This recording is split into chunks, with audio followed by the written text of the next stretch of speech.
it's time to invite the next speaker for Yes, the event. it's time to invite our community friend, the hacker himself, Joran. Please come onto the stage and share your scribbling with us. Yes, he's already there. Thanks. Mhm. Let me share my screen. Mhm.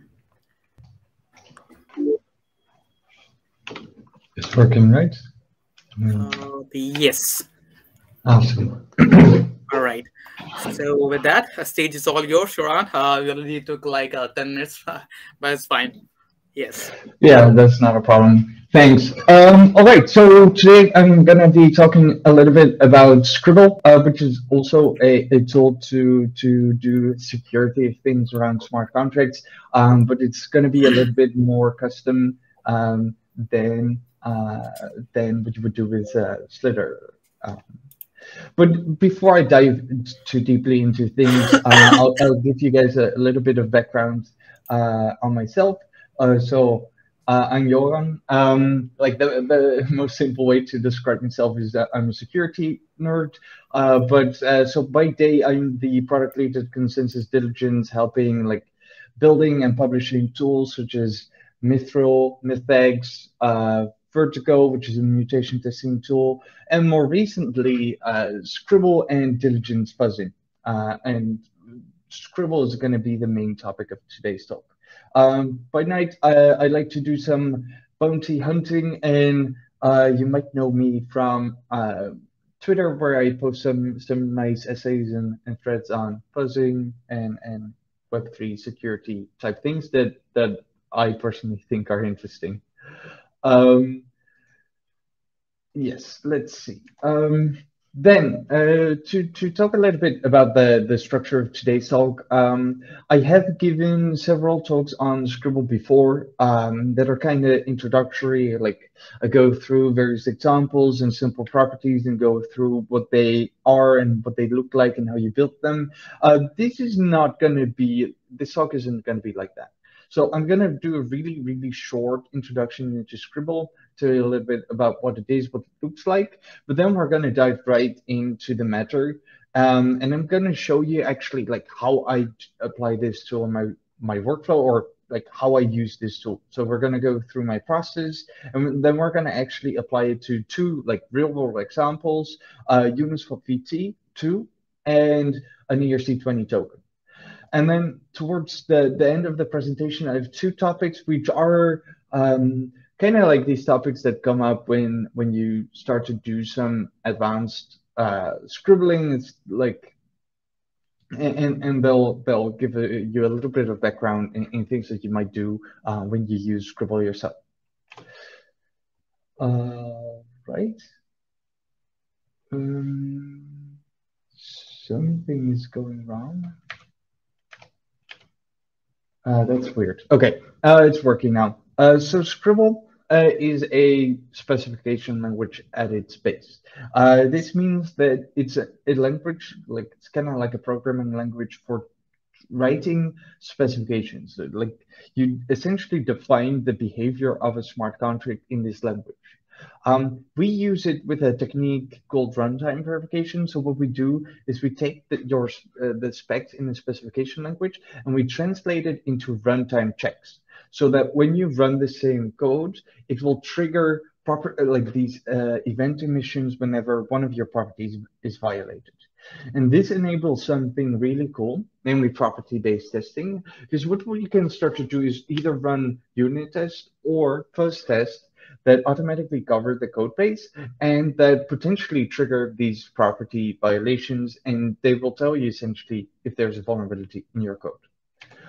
That's kind of abstract. So here's a really short example that we'll also see later in this talk of what such a Scribble specification looks like.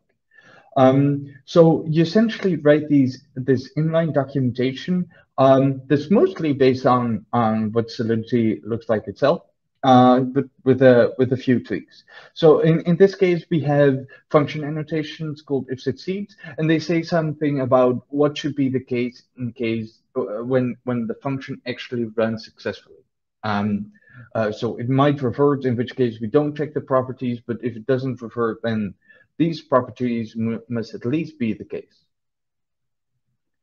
That's it for the super high level Scribble intro. Now for the process. And this process might actually look a lot like the process that people use when doing normal security reviews, because I know from a high level it's pretty similar. So the first step is like pretty straightforward as well. You got to learn about the system before you can accurately describe using a specification language what code is supposed to be doing. You got to understand what the code is supposed to be doing yourself. So you got to learn about the system, figure out the functionality, like what is it trying to do? Is it a landing platform or whatever? And then the next step is to figure out how it is actually doing or providing that functionality. The good news is if you are building smart contracts yourself, this step is super easy because you will already know like how your own smart contracts are supposed to be working, or at least I hope you do. Once you have a good understanding of the code base, the next step is to prioritize the elements of the code base that you want to focus on first. In the end, we don't want to spend days or weeks like wasting time on writing properties that won't cover any critical behaviors. We want to focus our time and be efficient. So I've written down 3 prompts here that kind of guide you towards the right elements of the code. So these are kind of centered around 1, the central functionality, like what is the code supposed to be doing? Then 2, the core assumptions that other people will make when integrating with your code. And I say other people, but I kind of include yourself in these other people too, because you might write code that interacts with your own code that has like cross-cutting assumptions. And then the last prompt is more important for larger code bases. And so today it's also not going to be a good prompt because the 2 examples that we're going to look at are relatively small. But it usually makes sense to focus your efforts on the elements of a code base that actually hold a lot of funds or that have a lot of risky operations in them. If you just have a smart contract that doesn't do much interesting or risky things, then you won't get a lot of added value by writing properties for them and eventually fuzz testing them. So once you have essentially gone through these prompts and figured out essentially the important parts that you want to focus on, that's when you can get started writing some properties. So enough talking, show me the code, let's try it. So the first example that I have here is going to be Uniswap v2. And I'm going to guess that most of you are familiar with this system. And we're going to try to answer these 3 questions. But the first thing that should really jump to mind when you hear Uniswap is console product AMM. So the core thing, or that Uniswap pioneered here, is this idea that you can have an automated market maker that uses a constant function invariant to facilitate trades. And so this is kind of the core, and they already use the word here, invariant.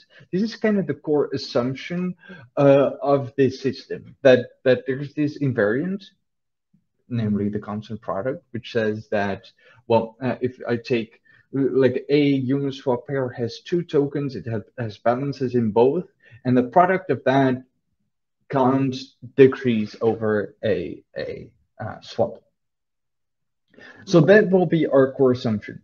The core functionality is simple. Uniswap AMM, what it does is it facilitates trades, but it also facilitates liquidity provisioners, like, so that they are able to get some yield out of their assets. So those are 2 core functionalities for the system.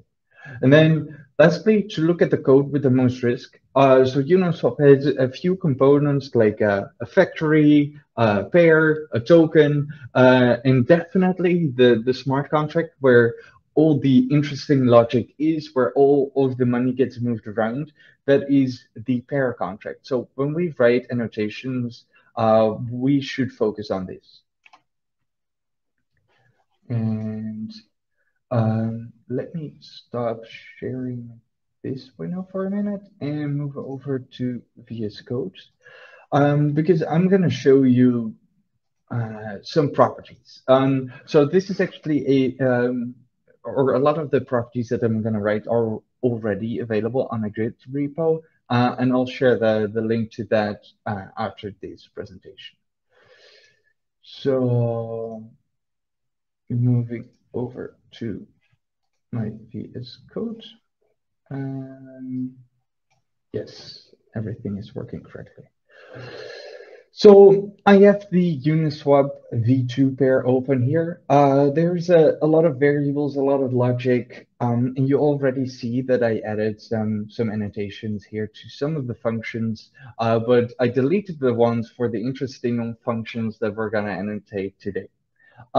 So let's start with the beginning, where I mentioned this score invariant, like the constant product invariant. This is the invariant that must hold when you do swaps. So if you scroll down a little bit to go to the swap function, it should be right here. We can start writing properties by adding annotations right on top. So let's write in if succeeds here, because we want to say, well, this swap function is allowed to succeed if it satisfies the constant product invariant. And we can measure, the constant product or the product of the two reserves really simply by doing this. Reserve 0 times reserve 1. But really what we want to say is that we want to compare the state before to the state afterwards. So we want to say, well, the old product of the two reserves is equal to the new product. And well, some of you might already know or notice that this property is actually not correct, because you are completely within your rights, according to this contract, to dump whatever money you want into the system, as long as you increase the constant product during a swap. So you can actually, the system is okay with you taking really bad trades and giving the system a lot of money for free. And so the property is actually that there's no constant product, but a strictly increasing product. And this is essentially our core assumption, that the system validates this core property. And now we can dive into the functionality of the system. Again, one of the core functionalities of this system about swapping assets, the other is about providing liquidity. But since we're looking at the swap function, let's go for a property here first. And the property here is going to be super simple. I want to say, if you look at the interface here, you see two variables, amount out, amount 0 out, and amount 1 out. And we see here that they are transferred out to the to address. So we can say something here like, we gotta take make this interface all right, but we have token 0 and we take the balance off the to address, and we add the amount amount 0 out, and then we say that it's equal to that balance. And now we gotta add that like timing element. We want to say that, well, here we don't want to measure the value afterwards, but the value before. So essentially what we're saying is the to address receives amount out of token 0 and a little bit of copy pasting, the best skill a developer can have, or an auditor really, gives us the other property.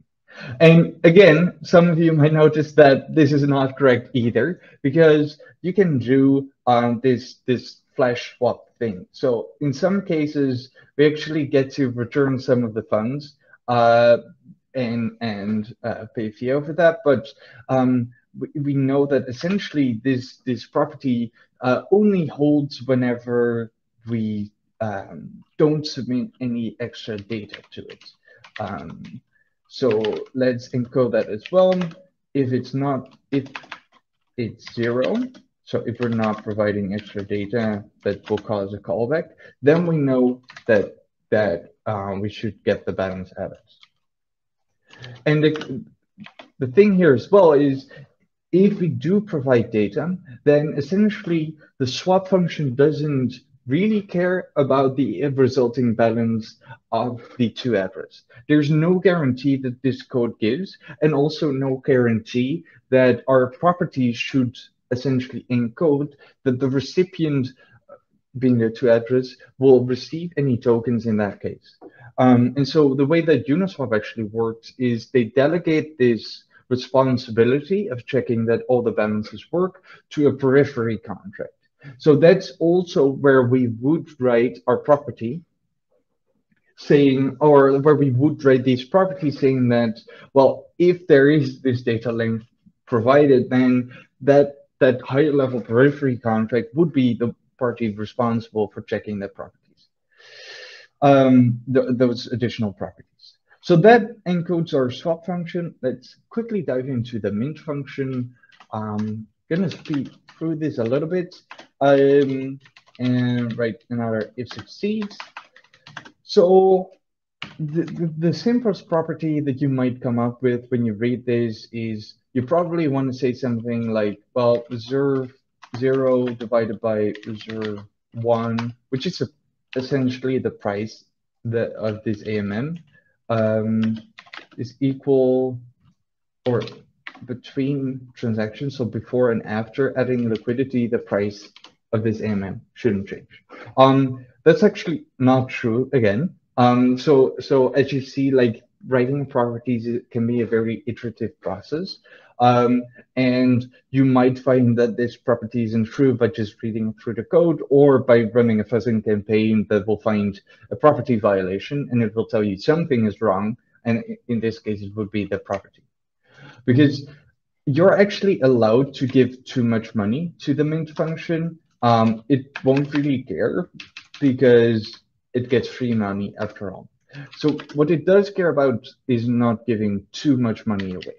So to write a property about like not giving too much money, we got to have some intermediary measurements of the ratios that we're providing, like what percentage increase are we giving to both of the reserves. So gonna do a little bit of copy pasting again. I'm saying, well, the ratio that we're increasing the first reserve with is gonna be reserve 0 divided by this. And doing a little bit more copy pasting, the ratio that we're increasing reserve 1 with is going to be this. And now then we got to also talk about the amount that we're getting out of this function, which is this liquidity variable. It's returned by the function. We can measure it through the balances, but let's just use this value because it's going to be easy. So we want to say that liquidity, or the liquidity that the minter gets out, is smaller than both ratios relative to the previous liquidity. So we can do that this way. Alt, let's see, and we can exit it like this. And we also want to match the other one. Cool. But you'll see again, this property isn't complete because there's a weird edge case here in case the total supply didn't have anything. So we can say total supply. If it's not 0, if it exists already, if it's not being initialized, then this property must hold. And so now we have this simple property that says, well, you can increase reserve 0 or like the token balance of this contract of token 0, and you can increase the token balance of token 1. But we're going to essentially pick the worst ratio increase between the two tokens, and that's going to be used to give you the liquidity for this contract and nothing else. And you'll see if you look at the code, that's actually being handled by this line, which takes a minimum between the two ratios as well. And now what we can do is run instrumentation here using the Scribble tool, run some fuzzing, and it will actually make sure that this check that's comparing the two ratios is actually implemented using this code. All right, let me now quickly jump back to my presentation, because that was what I wanted to show you around the Uniswap contract. So now I want to have a look at the ERC20 contract. We're going to go through the same 3 problems. What's the central functionality? What are the core assumptions? And where's the most risk? So first, functionality. This one is an open door, maybe again. So the functionality of a token is going to be super simple. It's you want to transfer tokens, and also you want to allow other people to transfer tokens for you. So this includes a transfer from and permissions and allowances. The core assumptions are pretty interesting here, because the core assumption, the first core assumption is that the total supply value variable is in sync with all the other variables in the contract. Other systems won't expect these to go out of sync. For example, that there are 10 tokens while the total supply is set at 5. That's a situation that should never happen.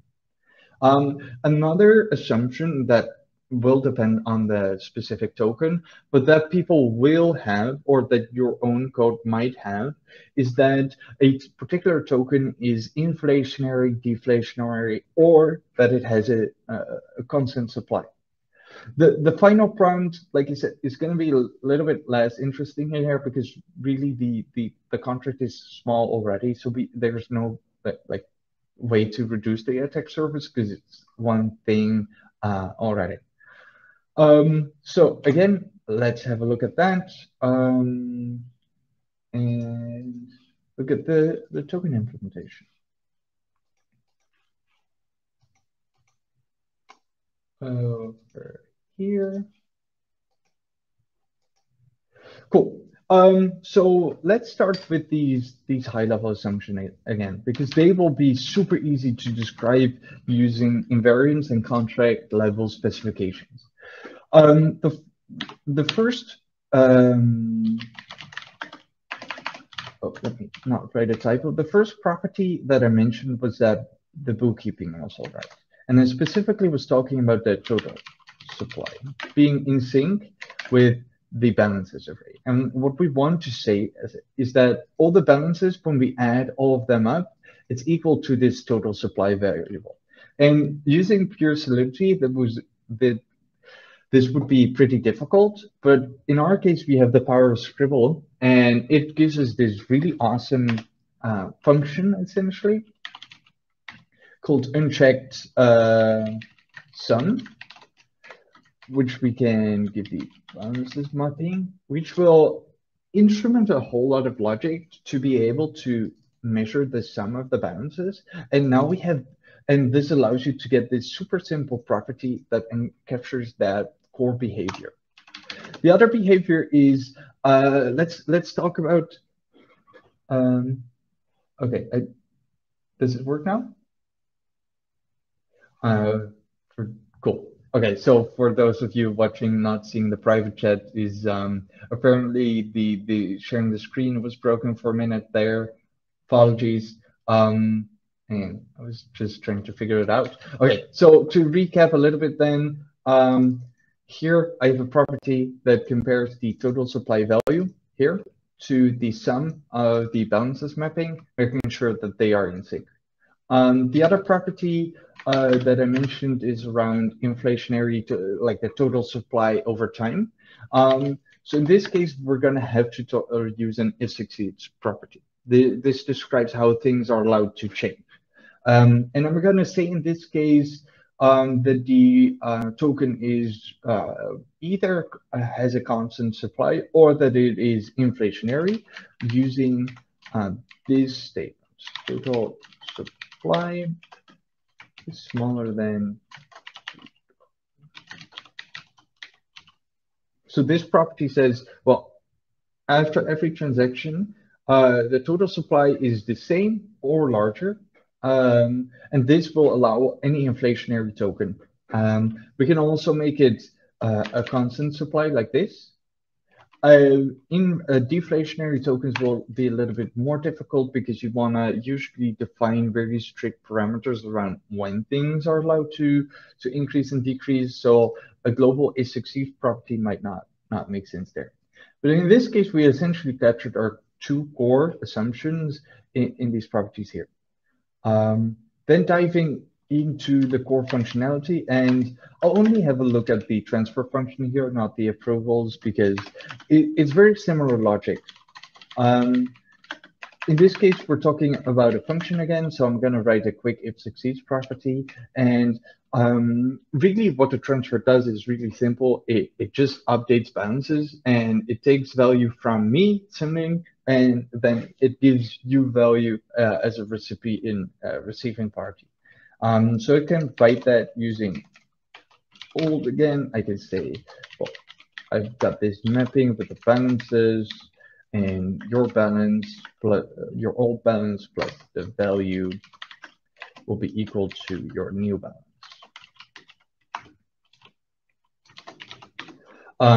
But if I'm sending tokens to myself, that's not the case, of course. So it's not equal to 2. So I'm gonna write this like limiting implication. Similarly, as a sender, I'm gonna not receive the value, but I'm gonna lose it after this 2. And then to wrap it up, we need one more thing to talk about this. When I'm sending tokens to myself, nothing will happen. Yep, that's it. So now we have the core functionality of the transfer.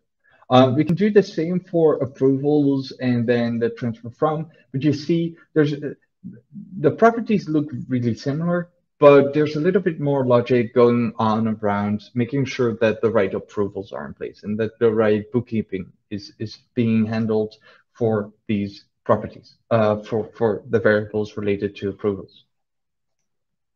And that's really like all you need to do for an ERC20. This is decidedly a simpler case than the Uniswap example, but it does still highlight the way that you can go about these things, going for the core assumptions with invariants and these high-level properties at the top of contracts, and then talking about specific behaviors using these if succeeds properties. And going back to my presentation again, hoping that it will actually share the screen correctly this time. Giving it a second. Yes, it should work now. Cool. That's the practical part of this talk. I now want to go into two more, not philosophical topics, but meta topics really to using Scribble. And specifically, the first topic is going to be in relation to fuzzing. So if you are interested in fuzzing in the Web3 space, you probably have read a little bit about these tools. So these are the open source tools that use a very particular way to set up fuzzing. And the way that you set up fuzzing here is what I would usually call almost a a type of fuzzing harness. You essentially write in code a type of entry point into the program that guides the fuzzer in performing particular steps.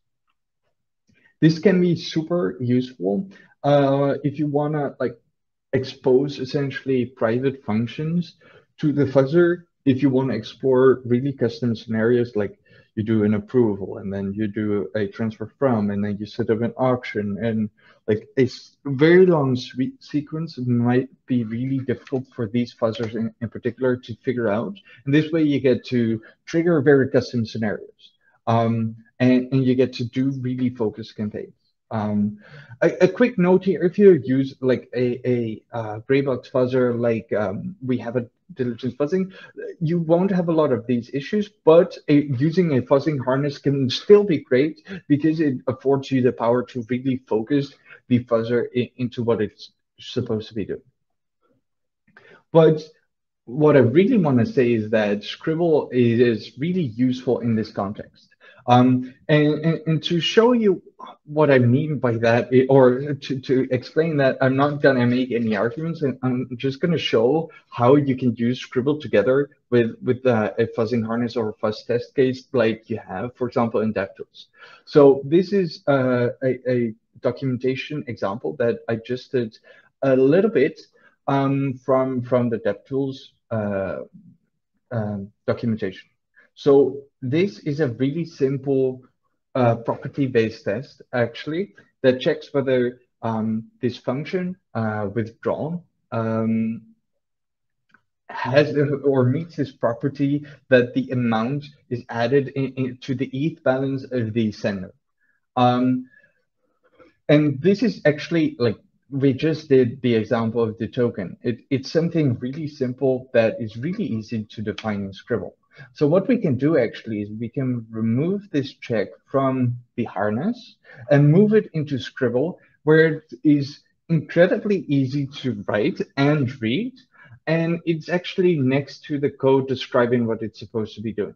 So it's actually much, much easier to make sure that it stays up to date when you like adjust the code. And what we can now do is like we can run the instrumentation, then the fuzzing campaign, and it will just work. What's even cooler is that you can add properties like this, and your test withdraw harness will essentially still guide the fuzzer to checking this function, but now both properties would be tested. So the second property is one I came up with at random. Basically, I assume that a smart contract with a withdrawal function has some kind of balance keeping. So, and I assume that if you withdraw amount, that balance gets subtracted by amount somehow.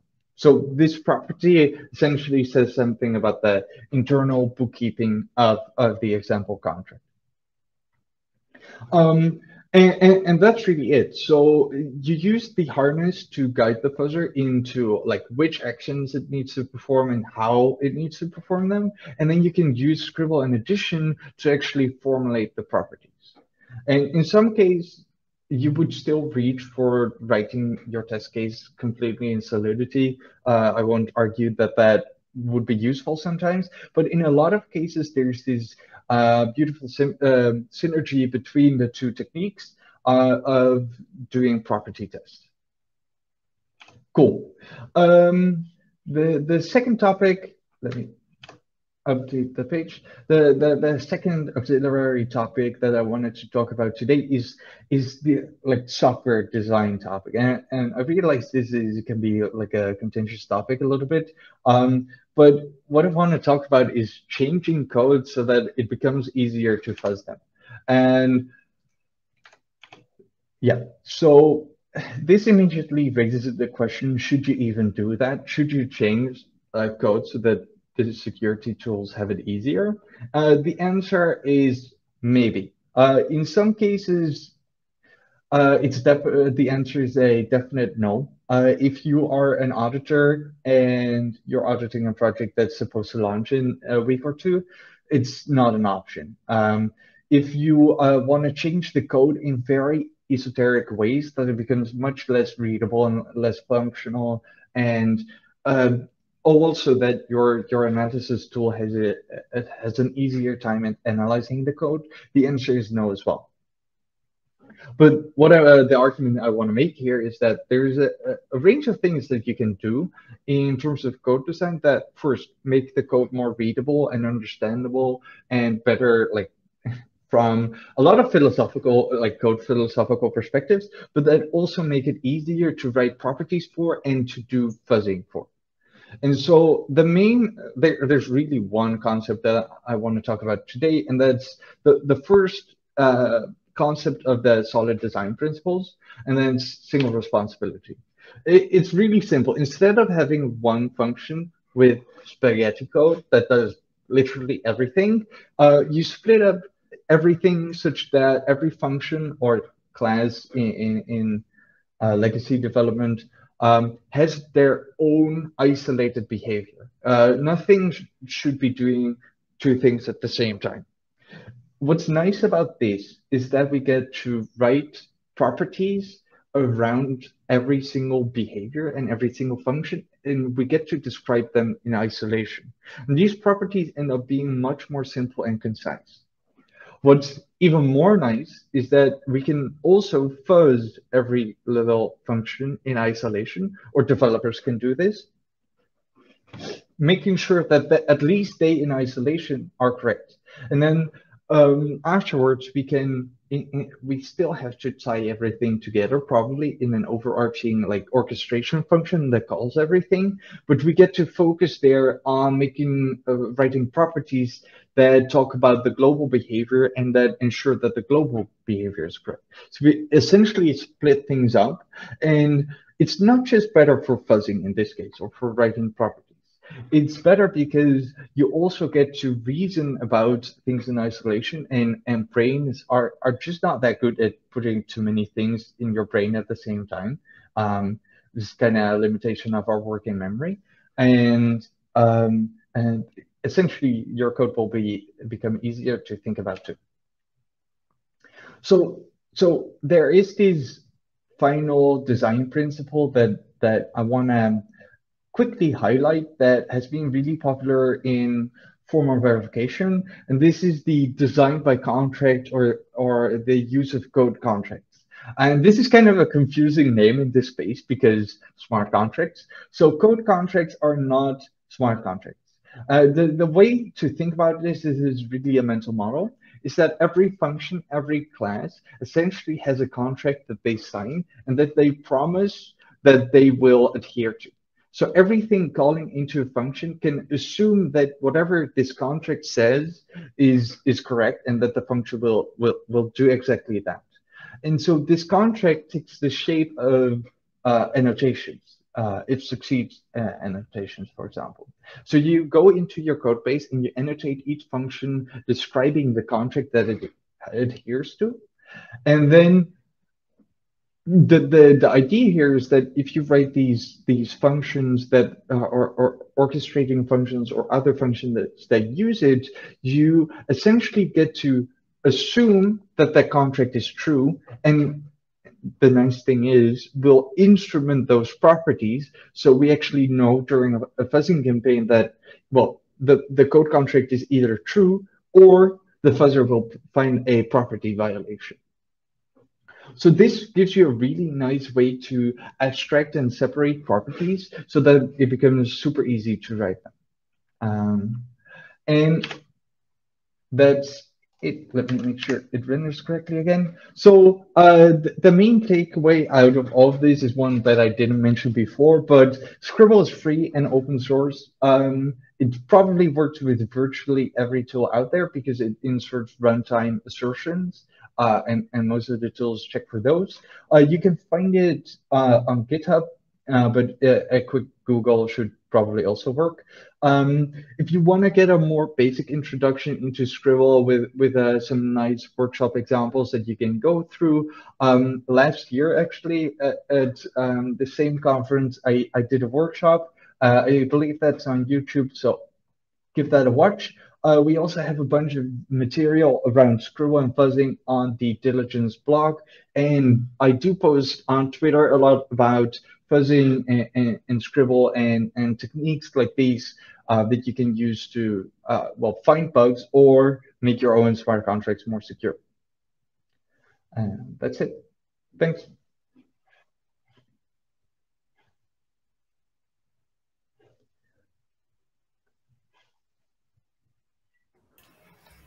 Awesome. Thank you so much, Joran, for the wonderful scribbling.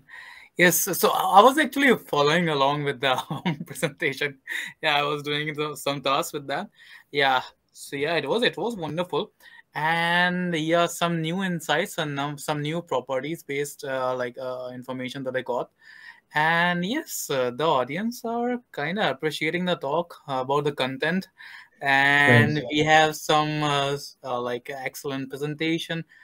Oh, okay. So that Davis has asked, is diligence team hiring security engineers? Yes, definitely. So you can give me a ping on Twitter if you want, but I believe it, I'm not sure if we have a link easily accessible, but yeah, it should be on the consensus job posting board. Just look for diligence. But yes, definitely. Surely. And Davis, yeah, will add a link over to the consensus carriers and all, so you can just go ahead and check them out. Yeah, with that, it was pretty wonderful. And yeah, hopefully we'll do more fuzzing around with Scribble and all. And yes, with that, I guess let's wait for 5-10 minutes from the audience to get some more questions if they have. Yep. Yeah, it has been a really interesting talk. Like audience is appreciating a lot about the talk. Cool. So one thing I was considering, can't we release some baselines as kind of properties for some basic like contracts, like boilerplate contract, like ERC20 tokens are there, 721s, right? Yeah, that's a great question. So we're Yes. actually building a type of like Scribble libraries almost into the Scribble tool that will allow you to do simple things like you will be able to say add ERC20 and then tell it like which variable that encodes the total supply, and then it will add all the annotations for you. This like there's a small limitation here because if you just have a basic ERC20 token, you will probably just take the Open Zeppelin implementation, which is like awesome. Right. And if you do something custom, then you will probably deviate from like how normal ERC20s work. So you Correct. will need some like different specs. So you would need to do some tweaks in that case. So really what I would do in most people's case is go for my gist. I'll put it in the Discord channel. And copy paste everything that applies and then make some tweaks where it doesn't. And go from there. Yeah. Right. Yeah, because don't you think that would be kind of a wonderful thing that we can give to the community? Like, let's say someone is just building up a very simple basic ERC20 token, but wants to be sure about the, like, say, test cases, or is it completely fine? And but don't want to go for a complete audit, let's say, right? So they can just do this. Okay, so I would never skip an audit, Yeah, but got it. so we're talking about a simple ERC20. So, but the core argument you're making, I would agree with that. It's a very low effort thing. Like the annotations are like maybe one-on-one copy pasting. And okay, nice. I see you posted it in YouTube chat.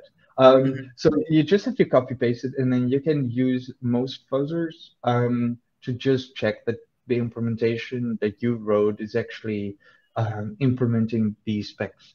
Like I would want to say, like if you add functionality, then you do need to write properties for that new functionality, because otherwise that might break everything. Right. That's the right thing. Yes. So I guess with that, Yes, mostly done. Everyone is saying, yeah, it was an interesting talk. And yes, hopefully, yeah, at least I follow Scribble for my testing and all. So hopefully, like it will encourage all of the others as well to do some fuzzing as well, not just be limited with the manual reviews and all. Just fuzz around, and maybe you will find an unintentional path around, and yes, get some bugs. So yeah, with that, I would like to say thanks like one more time to be a part of UnChained 2022. It's been like 2 years constantly, and yeah, hoping for like to see you back in the third year as well. And yeah, Sure. with that, yeah, thanks for joining, Joran. It was a wonderful session, and see ya. Have a great day. See Bye you bye. guys.